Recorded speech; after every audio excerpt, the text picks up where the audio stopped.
here it's white and brown, and it's showing like a positive I like you color to this female squid, but it's showing this white aggressive like don't mess with me color to all of the other male squid hanging out in the reef. And when he's right behind her, he switches his color because he wants to make sure he's always showing the girl squid that he likes her all the time. So that's one of the ways that they communicate with each other. Let's go to the next slide. And here's that pygmy squid again, the squid that is able to use its glue to stick to little pieces of seaweed. And so they can just like pivot their heads back and forth to look for shrimp and other food as they're just hanging out, really low energy. And I just love them. Here is a flamboyant cuttlefish. So cuttlefish are a little different than squid. What makes them different is that their internal shell is like, I'll grab one actually. I have one right. Looks like this. And so it looks kind of like a seashell. And you can see, let's see if it's a little too bright here. Let's try that, there we go. Can you see in there that there's like little lines on the shell? It adds little lines, kind of like the rings of a tree as it gets bigger and bigger.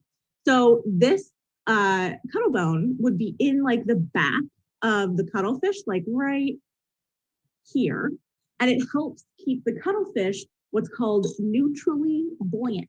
And so that means like basically they don't sink, they don't float, they just kind of stay exactly where they are in the water. So they don't have to like actively flap, flap, flap to keep swimming.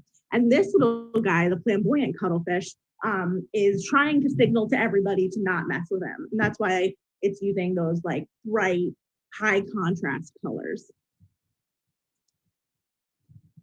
All right, now here's another one of my favorite cephalopods. This is the broad club cuttlefish. They live in the Indo-Pacific, in Australia, in Japan, and they're using that super, super fast color change that they're controlling with their brain to confuse a crab.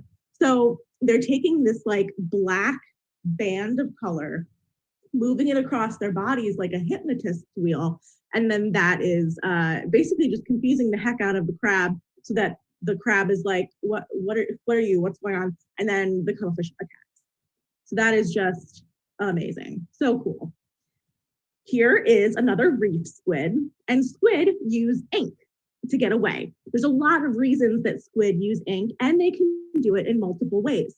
So there are two major ways that squid use ink in terms of self-defense. There's like a big cloud of ink, and that's what you're seeing this squid do here. Just like a big smoke bomb, really just being unable, the predator can't really see anything. And then there's also basically like this squid almost looks like it's like smoking a cigarette. It's like releasing little clouds of ink very, very slowly. This squid is called a glass squid, and they live super, super deep in the ocean. And it's really kind of hard for these squid to find each other in the deep sea because there aren't many of them and they can't really see super well down there. And so what they're doing is leaving like a little breadcrumb trail of smell. So other squid can smell them and then find where they are by following the trail of smell. And what you're seeing is actually the ink. So the ink is what is like carrying that smell through the deep sea. Super, super cool. And then also these squid are the pygmy squid again. So this is what it looks like when it's not stuck to a leaf. And they're using their ink as like a hunting blind. So they're creating a little cloud. They hide behind the cloud and they pounce through the cloud to attack their prey so that the prey can't see them. And the last way they use their ink is what's called a pseudomorph. Pseudo means like fake, and morph is like shape, basically. So they make a little shape just like this that they try to estimate their body shape so that when a predator goes to attack them, they take their ink and they mix mucus into the ink so that the ink stays together in a little blob instead of dispersing like the ink cloud.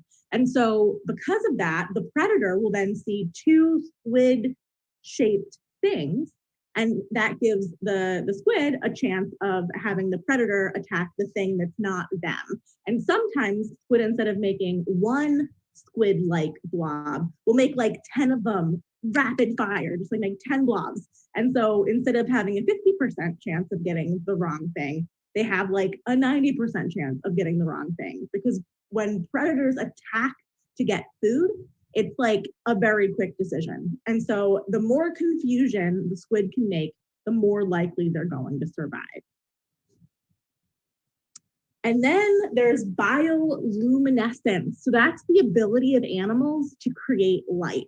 And so this is super, super common in the deep sea. About 80% of deep sea animals are able to produce light, which is super cool.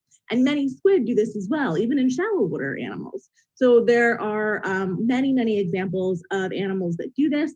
The vampire squid, which is not technically a squid, but we'll give it to them. They use their bioluminescence to appear larger and scarier than they actually are. And then the firefly squid uses it to hide against the light that's coming down from above. And we also think they use their beautiful patterns to attract a mate.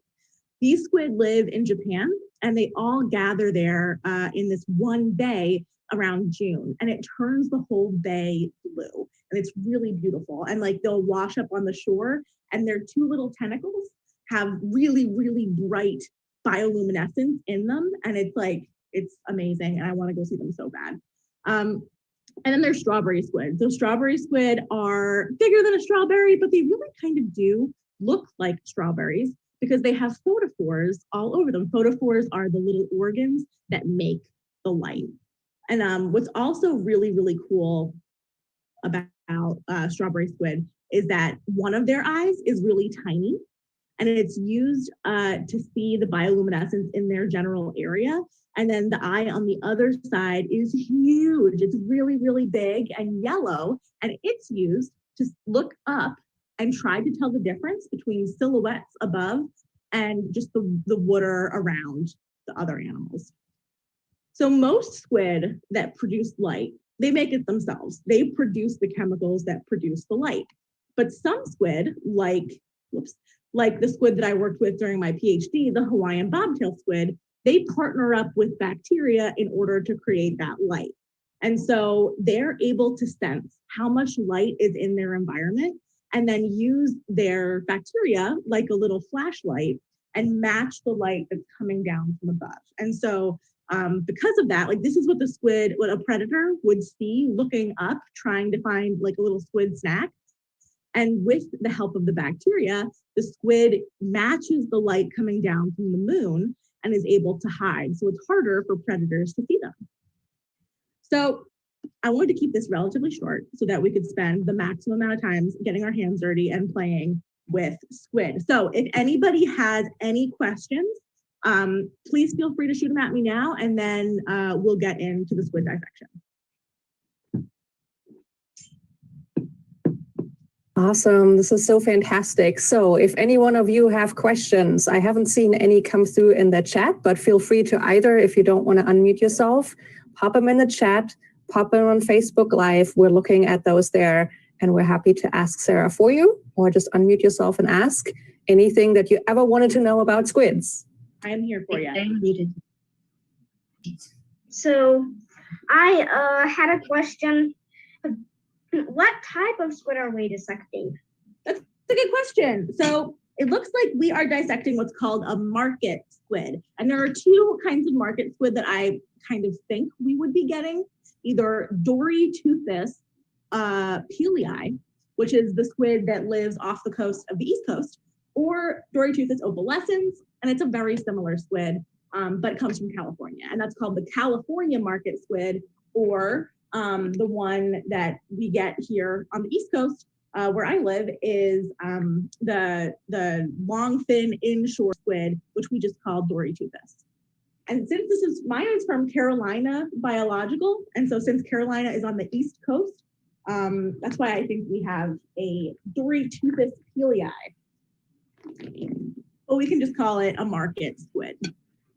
All right. So We have another really good question here. Is the ink used by humans for medical purposes? Donis asks us. Great question. So the ink is mostly used by humans for two major things. One is art. So people use the ink to draw with, paint with. And the other thing that humans use it for is for food. So we put it in pasta to turn our pasta black, just for like a visually striking meal, basically.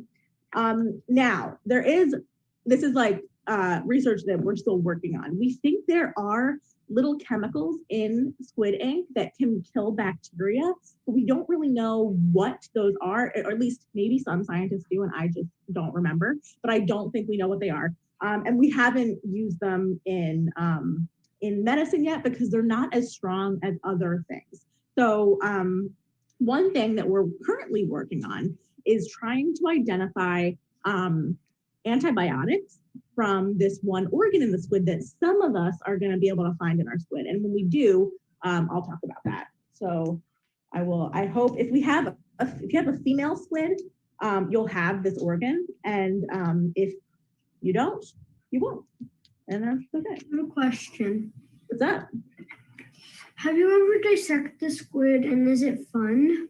I have dissected so many squid in my life, and it is super fun. I love dissecting squid. I like hanging out with live squid, I think, a little more because they're changing color and they're beautiful and I just love them. But dissecting squid is still super fun. Can I tell you something? There's a game that's like about squids. It's called Splatoon. Oh yeah. I've never played Splatoon, but I've heard it seems fun.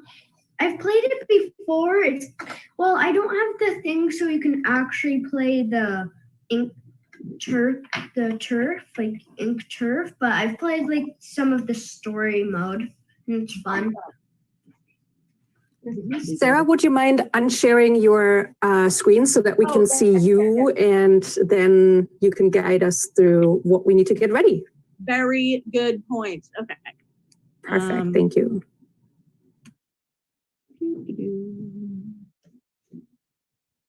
Shares.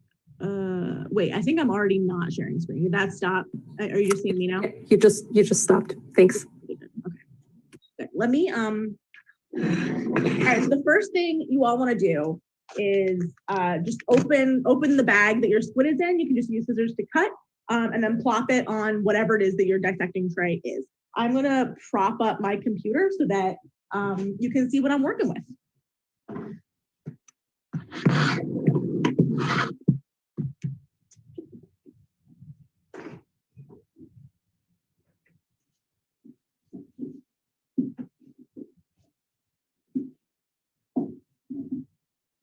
Alrighty.